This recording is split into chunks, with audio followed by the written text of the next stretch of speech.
भारतीय न्याय संहितार गोष्ठी सहभागिता विचार प्रक्रिया नहीं कर्मशाला स्वेच्छासेवी अनुष्ठान स्नेह पक्षर यह कर्मशालार आयोजन कर अनेक समय विभिन्न बस्ती में पिलाने सामान्य अपराध कर मास मास वर्ष वर्ष धरी जेल रोचे तेणु से क्षेत्र में कम्युनिटीर दायित्व कौन रही आईन मध्य रही से दोषी को किभली मुख्य स्रोत को फेराई अणाजिब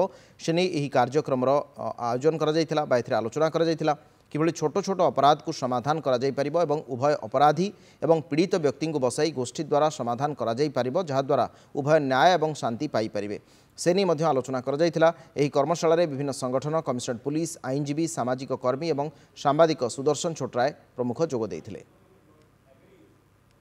एटा आमे गोटे जो सब्जेक्ट रेस्टोरेटिव जस्टिस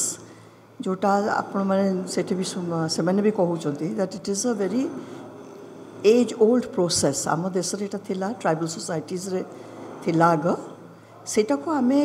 मॉडर्न एले जो लीगल सिस्टम को केमती आमे ताकू इंट्रोड्यूस कर परिबा सेटा को हमर चेष्टा कर अछि। Why do we need so many gels सेठू आरंभ होला सेटा हमको that has been the inspiration really for us to get into this subject. आम तरफ सब बेले कमिशनरेट पुलिस तरफ सब बेले चेष्टा रही एवं आज जो स्नेह तरफ जो उद्यम करा निश्चित भाव आगामी दिन में से जो प्रयास जारी रखिंट बस्ती अंचल अभियान को आहुरी आगे नापी यहाँ गोटे उचित पदक्षेप एवं आगामी दिन में न्यू जेनरेशन यहाँ गोटे बहुत हेल्पफुल हम।